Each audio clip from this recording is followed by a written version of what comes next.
Okay, so welcome to episode 14 of the Forensics World podcast. My name is Will Dodds, and I completed a 23-year policing career. 15 of those years were spent doing CSI and forensics. And I'm excited today because this is a first for the Forensics World podcast. This is our first podcast with a guest, first cat podcast with a Zoom, and technically speaking, it seems to be going just fine. So, one of the things I really enjoy doing in my spare time is reading mysteries and thrillers, and I'm always looking for new authors to read and explore and getting tips from people and recommendations. And frankly, this is how I came across Mariette. And Mariette Whitcomb, she's from South Africa. She studied criminology and psychology at the University of Pretoria in South Africa. She still lives in South Africa. And I'll just give you a quote from Mariette's bio before we get started is writing allows me the opportunity to pursue my childhood dream to hunt criminals, albeit fictional and born in the darkest corners of my imagination. So let me say, this is grabs me already. I love it. So welcome, Mariette Whitcomb, to the Forensics World podcast. Thank you so much for having me, Will. Oh, it's so great. It's so great. What time is it there, by the way? 8 in the evening. 8 in the evening. Okay, yeah, I've got 10:05 in the morning here in Victoria, BC, Canada. 10 hours or so difference. Not too Appreciate you bad. taking the time to come and chat with us. Thank you The for having me. Oh, you're welcome. You're welcome. So we go back a few years now. Like I think in fact, I did. I scrolled back on our DM conversation because I had never deleted it. It's just always been alive, Mm, and it goes all the way back to December 21st of 2020. So that 20. Wow. 2020, that's a long time ago. You followed Forensics World. I replied with a thank you.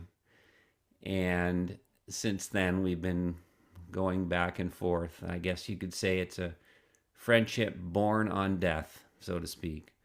And Yes. And yeah, we survived it as well. yeah, no, it's Yeah. fantastic. So, one of the things that really I had a look at your website and I had a look at all of your stuff, of course, and I've got a bunch of your books.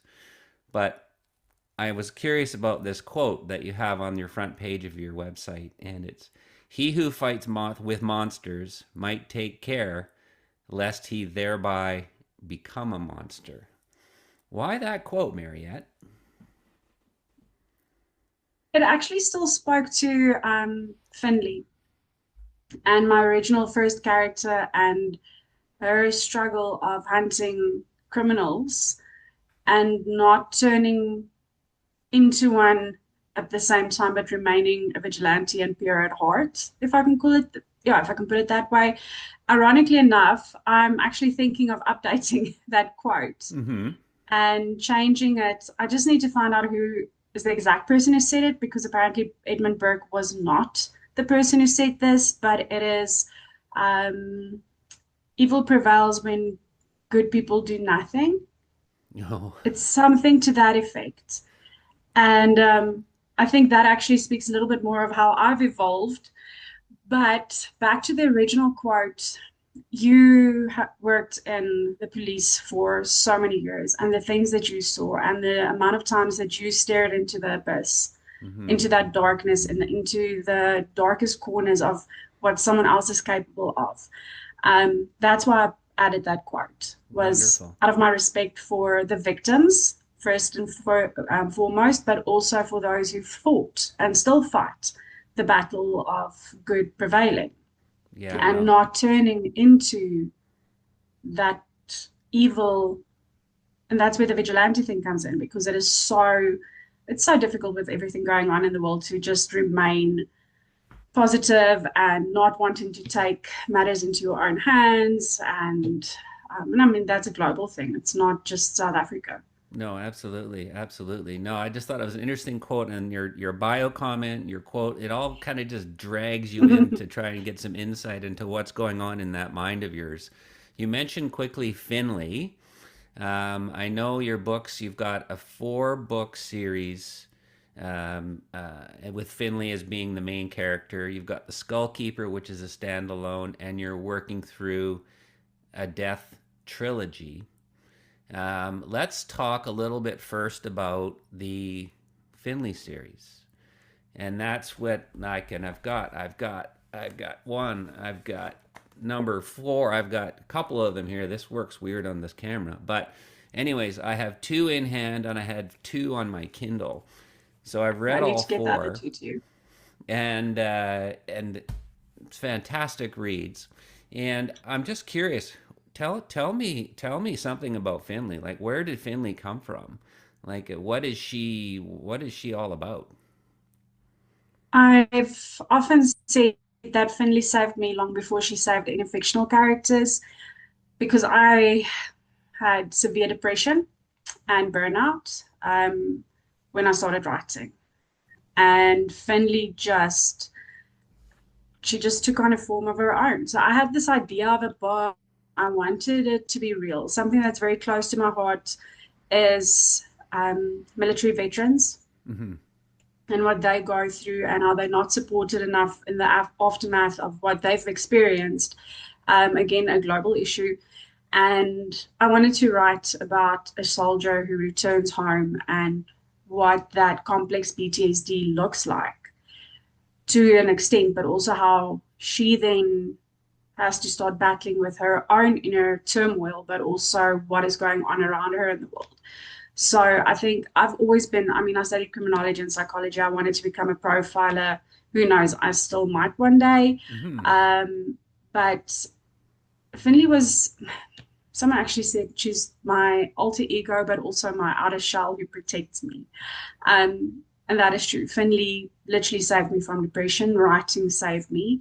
I'm very open about my mental health struggles Hmm. throughout the years and with everything that I've been through since we met. Yes, yes. Um, and I always hope that Finley or any of my books can offer the same escape. So Finley just, she's a natural outflow of who I used to be, if I can put it that way. Yeah, no, it's I don't fantastic. think It's really interesting. And so, in a sense, Finley is not so much a representation of someone, but a little bit a part of you, a little bit a part of, a yeah, lot of people. yeah, it's just all poured into one. Now she's a piece of work. I think she's fantastic. And now, was that always a plan to do four books with Finley? No, no, I just had an idea for one book, Hmm. and Finley happened, and the ending of the book happened, and the books just kept evolving. The only one that I really put some thought into, if I can put it that way, was the fourth one, Right. 40s, which is again, surprisingly enough, still very relevant. The crime element Hmm. remains relevant because it's constantly still in the news. Um, as you know, I draw inspiration from real life events, Yes. and I I don't necessarily base it on a specific case, but there are so many that that was the inspiration for the for 40 years. So no, Finley, as you said, she's a piece of work. She just took on a shape and form of her own, and I basically sat back and typed up the incident report. Are we going to have a number five? Or are we No, done? We're done. we're done. We're done. Finley is a part of me that passed away. Nice. That's wonderful. That Yeah. it's a great series. I'm just curious. One more thought was, where did you come up with the titles? Again, it just happened while I was writing the books. Hmm. Um, Orca, I mean, I'm not giving away too much about the book, but Sure. Sure. the apex predators of the ocean will always be orcas, killer whales. Hmm. And we think that great whites and other sharks like bull sharks or apex. They are apex predators. But if you know anything about what's been happening in False Bay in South Africa, where the orcas actually hunt the great whites and just suck out their livers and leave them, Oh, they just leave the rest of the carcass. wow. And marine biologists are not 100% sure why they do this, but that is where orca came from. So you have great whites who are cold-blooded and seen as these ruthless killers, and then you have orcas who are mammals and Right. they are pack animals and they are meticulous in what they do. So that's where orca came from, something that hunts predators. Yeah, they really and truly the apex predator. We have the orcas out here in the west coast of Canada, and they are pretty much king of the sea. Mm. They have all of the power, as it were. Now, after the Finley series came the Skull Keeper, and the Skull Keeper was published in 2023, I do believe. And the Skull Keeper was one that you kindly sent to me that I loved reading, and it was fantastic. It was interesting, some very interesting passages, different portions of it. Um, Now, a couple of things about the Skull Keeper. On the cover, there's a skull, but in that skull, there's two eyes. What's with the two eyes? One of those eyes are mine, Which the blue one? one. The blue one. The Okay. blue one. Yeah. The blue one is mine, and the brown eye is a friend's eye who basically the Skull Keeper is based on our friendship and how Yes. that formed out of the reading community on Instagram. And so I incorporated the eyes as it humanized the skull a little bit. Yeah. No, it's great. I think it's neat because you have your Alyssa and Morgan in the Skull Keeper, and they're the two pals that do what they do in Do the the, Skull Keeper. It's quite something. And this will kind of go into a question I want to ask you later, but I know just the first few pages are quite something, and the last little passage catches the attention. That's for sure. Detective Boyle looked at what the ME pointed towards with a gloved finger. She pushed herself up to a standing and shook her head. Boyle spoke before Jessica could. Unlike the female victims, he was alive when he was decapitated. And I thought, let's go.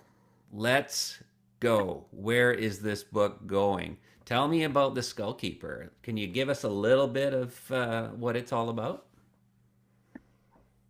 it's literally you and I met on social media. And how many other people have we not met on social media? And how easy it is to be catfished and lied to. Yes. And that is basically the premise of the Skull Keeper is meeting people online and how well do you really know them? Like we call them our friends, we call them our besties, we go through all the motions, but how well do you really, really, really know them? Um, and yeah, the rest of the story just took form. And I loved writing from the Skull Keeper's perspective. And again, I've said this so many times that the Skull Keeper wouldn't have been the book that it is without your input. Oh, I no. will forever remember the day we had that video call and you were helping with forensic information and to make it more realistic and ensure that the book is correct. Yeah, no, Um, I was really thrilled to have a little input with you on that. And what I do love about all of your books is that they are sort of true to form in a sense. Like when I'm reading a book and something says they're doing this with an investigation or this happens or this is someone has met their demise this way, it looked like this or like that. But you're very conscious about being accurate. And I think that's really great trait, a great point to have. I, I always say that if you want to read fiction, go read a newspaper because my books are filled with fact. I don't want to. Yes, there are times where we embellish some certain things, Hmm. but when it comes to forensics and the investigation, I try to keep it as accurate as possible and globally accurate as well. No, it's fantastic, and you can really tell that you put the time into it and made the effort. Now, after the Skull Keeper came the Death trilogy.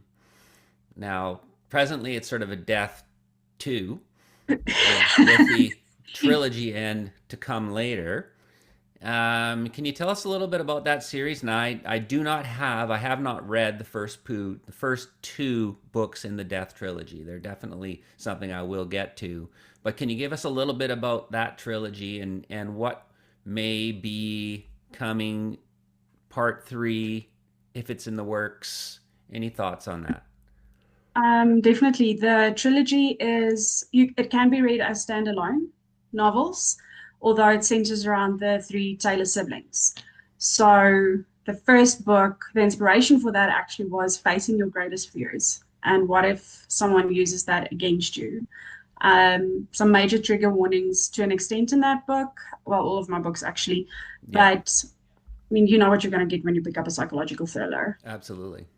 Um, So that one was based basically stalker and having repressed memories and reclaiming your life and actually fighting for your life for the main female character in the book. And then I enjoyed writing one of the characters so much that I just felt she needed her own book. And that's where Silent Death came in. And again, something that's very close to my heart is you know that I'm very big and vocal about trafficking in all Yes, of its forms. yes, So that was a huge factor in why I wrote Silent Death, because there are far too many people who are seen as we don't hear about them passing away, or they're just statistics that pop up once a year when a government releases numbers, and they're mm-hmm. not. They're actual people. So that's where the silent part came in. Yep, Even in death, I know exactly what needs to happen, yes. but it's very grief orientated. Um, and I'm just not in the space to write it at this point, but I do Right, know that that's it has to fair. be written. No, that's It fair. has Yeah. to, I'll rather put it off for another year or two and write a book that is true to the story and the underlying theme than force it and it's not what it can be. Yeah, no, that's interesting, and I think it's an interesting idea to have one time. Sometimes I find it challenging when there's a series of books because you feel you sort of have to start them one, two, three, carry on. Sometimes I'll actually seek out standalones, so I don't Mm. have to worry about okay, I need number one of this series or number two, three. I just want a standalone book, which was really thrilling about the Skull Keeper. And I also think it's very interesting that you can write two books in, say, the trilogy, and then take a break and write between that and do other books and do other projects and then go back to it.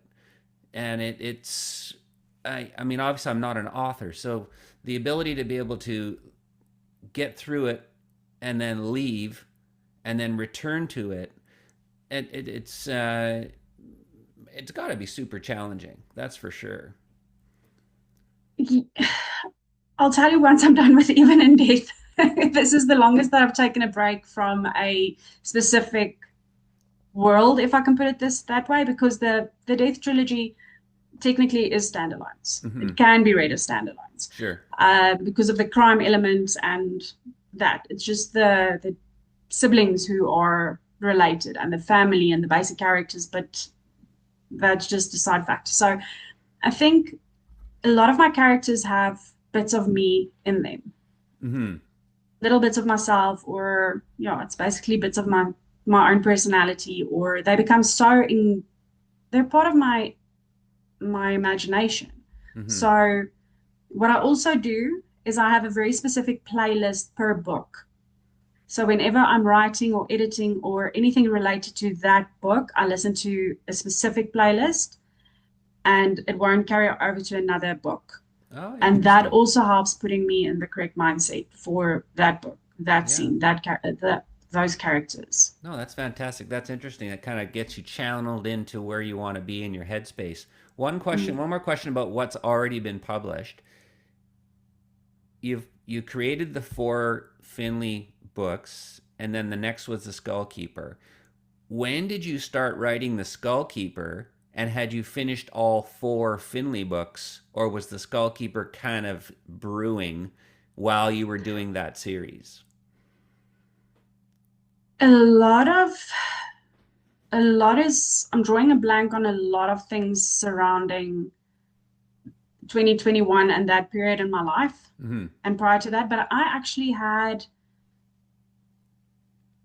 three books written before I started publishing. So it was Orca, Deception, and Binding Lies. Then I started publishing. Then, if I'm not mistaken, I wrote Death Isn't Enough.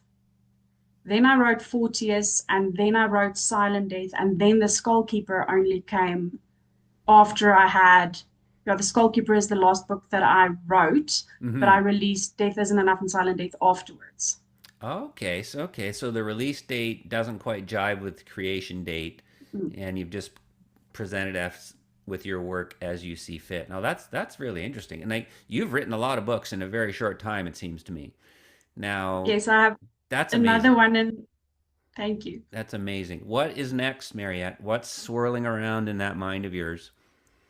The Emmett I know there's Files. something. I know there's something. There is. Oh, this one is very. The victims are very real to me because they are real in the real world. It's not just fictional. So this one especially is very close to. Well, they all are. I can't say which one is more special in that when I look at the real life examples. But the Emmett Files, ironically enough, is a podcaster. So when you Oh, invited me onto the podcast, I just started laughing. oh, that's funny. Um, so investigative journalist turned podcaster, because of how the media suppresses a lot of information, Hmm. and she's going to go to the masses directly through the podcasts. And so that's more or less where Hannah's character comes in. Little more backstory to it, but it's a completely new series, new, and it will also be written as standalones Hmm. within a series within. It will. That's why I called it. Well, I'm going to call it the files. So every book is basically a case file on its own. Yeah. So again, the first one is about um, the pitfalls and the. I don't want to get use any words that are going to get us flagged Yeah. anywhere. Keep it Um, tidy. Come on. I'm going to try not to get flagged. Yeah. It's Child Protective Services and the other side of it. Right. Okay. I'm doing a lot of research and I'm not finding nearly enough on the subject, which is sad Hmm. and it is heartbreaking actually. So um, that's why I'm going to start off with that book. And the second one is about SRA. SRA.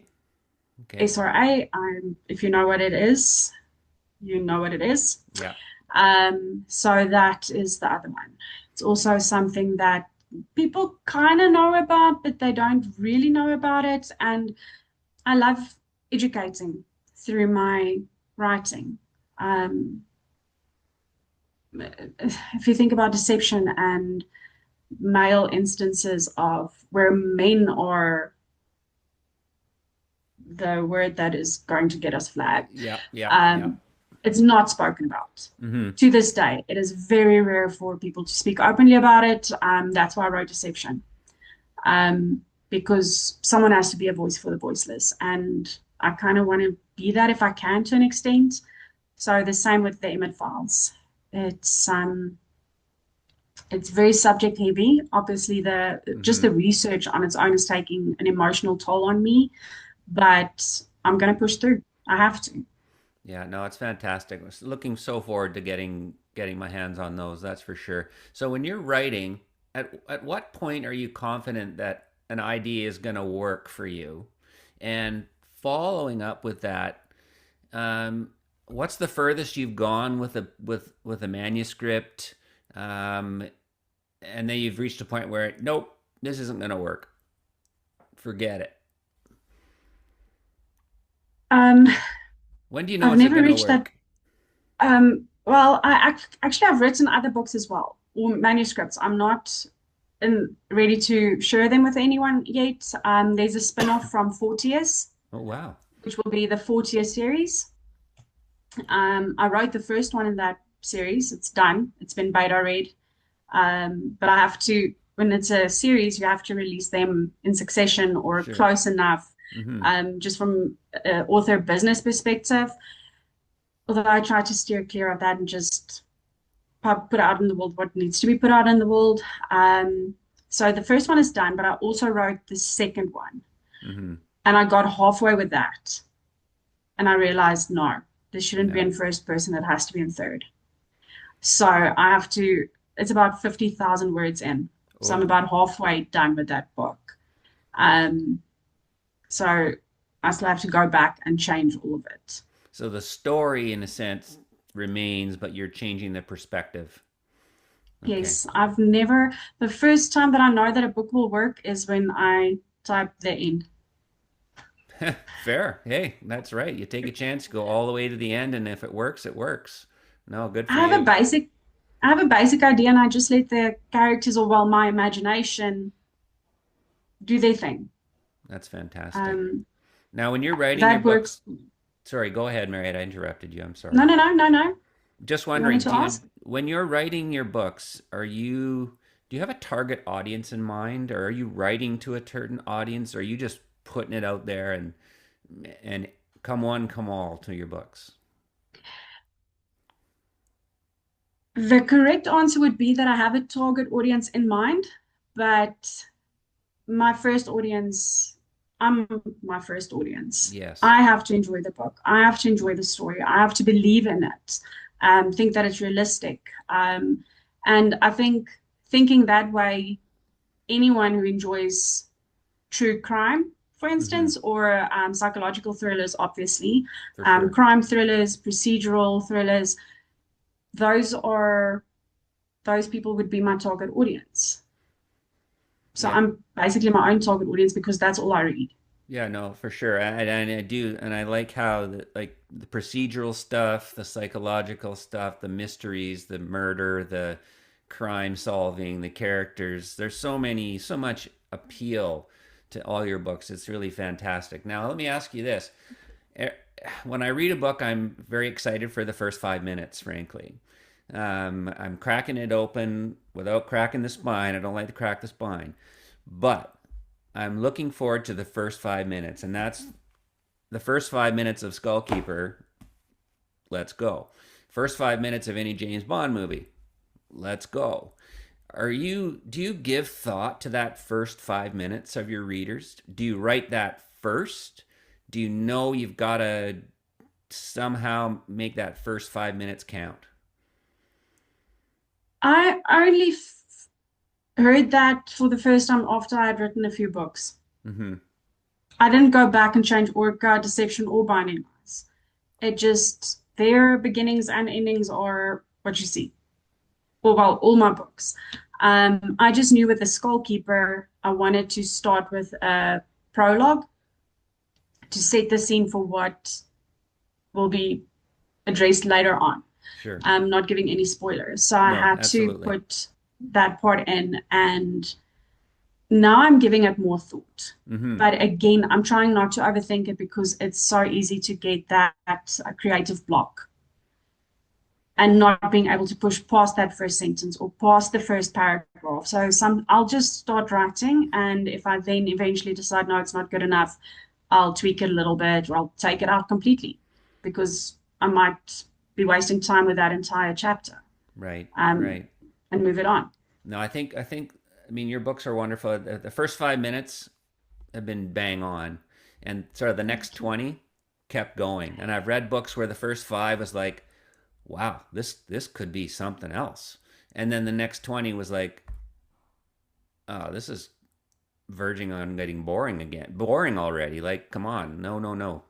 But no, I appreciate the importance of that first 5 minutes, and I appreciate your ideas behind it. It just sort of flows. It's great. Are you thinking about writing any other genres of books, or is this your? I mean, this is your wheelhouse. But how about I don't know, a biography or anything along those lines? No, no, I can honestly say no, unless it's a biography about a profiler or you or like a Yeah, memoir yeah. about you, Someone someone who I related, find something interesting. related to your stories. Yes, definitely. But as long as there's thriller in the genre, then that's where I'm eating. Do you like Um, researching? Do you like researching? I love it. Yeah, yeah, And I generally research as I go. Like, right. as the story takes shape and form, I start doing research and I continue doing research throughout. So I've got a notebook actually per book. I'm very old school.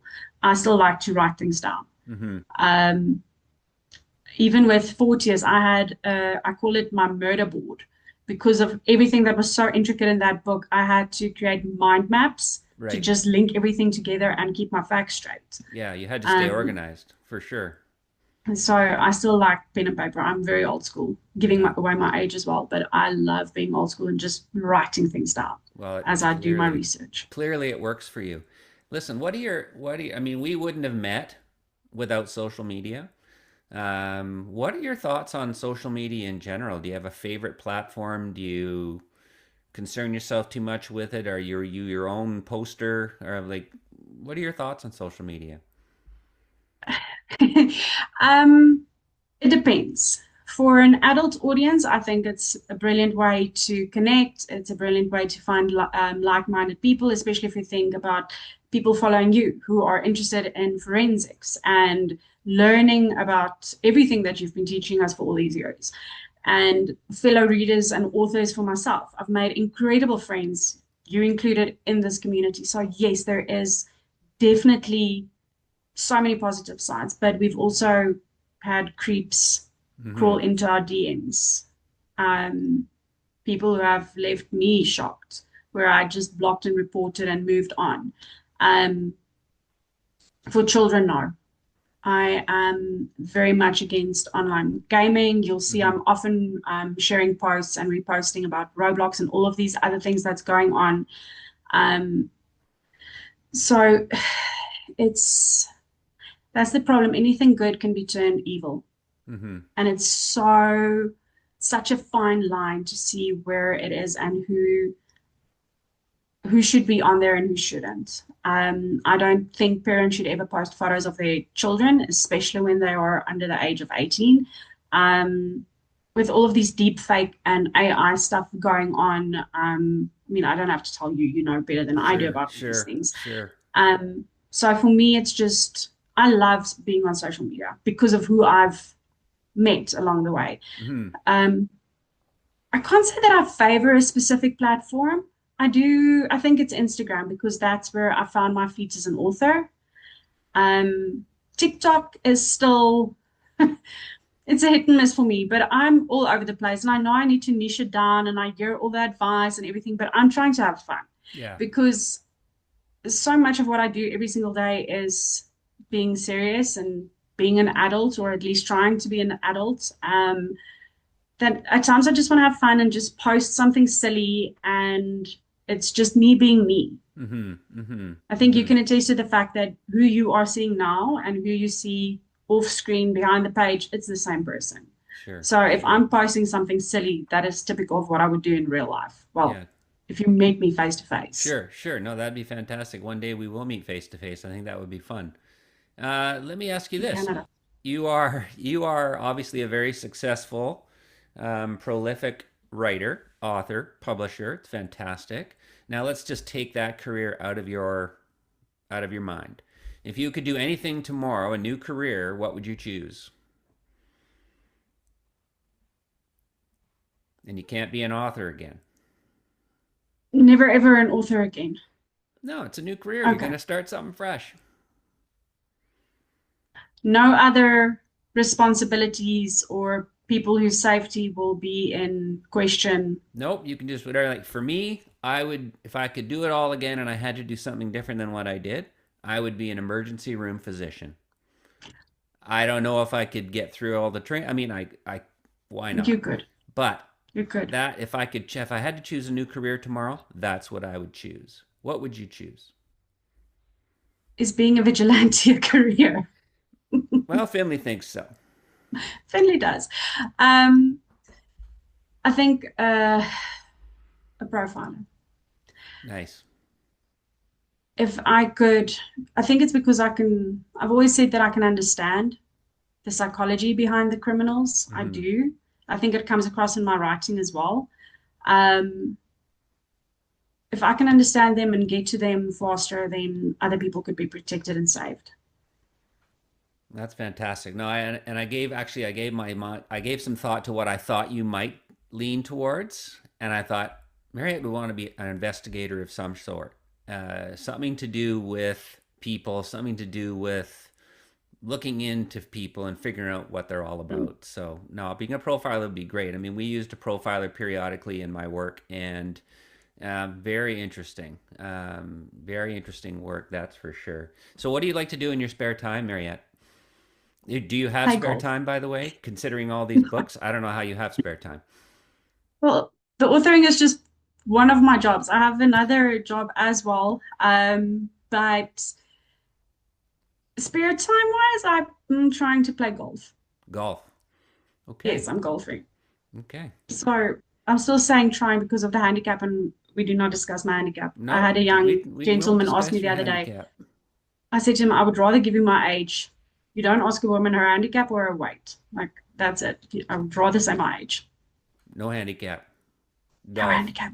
Perfect. Golf. I hurt my arm a while ago, but so before that, I was big into rock climbing. Mm-hmm. Really enjoyed it. But then I hurt my arm. Arm's getting better, so I might get back into rock climbing soon. Fantastic. Fantastic. Now, where can we find your books, Mariette? Where can we find your books? Amazon. Yeah. I made the call today to put my books into their Kindle Unlimited program. I'm going to try it out for a while, Mm-hmm. and paperbacks are sold everywhere. It's just Sure. the ebooks that are now specific to that one. And obviously, in South Africa, my website Yep. is up and running, but cost shipping overseas, it's just way too expensive. Yeah, no, I see on your website you could add to cart your books and stuff, but then, as I say, yeah, Mm. getting them anywhere is challenging for sure. I, I could, I could. I mean, I sent you the Skull Keeper, Yes, you did. so it's possible. Yep, absolutely. Now, do you have your books in audio format? Not yet. Is that something you're thinking about? I know a lot of people, I mean, my kiddos, they like to listen to books on audio and perhaps an option. Definitely an option. I'd love to do it, but the costs involved are it's very expensive, and especially with our currency not being nearly as strong as we would like it to Hmm. be, it makes it even more expensive. But definitely in the future, I'm thinking audiobooks and translations as well. Oh, fantastic. That's great. I want That's to hear great. what Finley sounds like in German. Probably sounds pretty boss, I'll tell you. Um, what's the best way? I know what I really enjoy about Instagram is that I don't really I'm not concerned about who with whom I'm reaching out to or who they are or whatever. If I have a question, I'll just reach out. And if Mm. they get back to me, great. If not, great. What's the best way to reach out to you? And do you want to hear from your readers? Do you want a dialogue? I love hearing from readers. That's how I made some of my closest friends, actually. People who read my books sent a message, and we started chatting, and we remained in contact.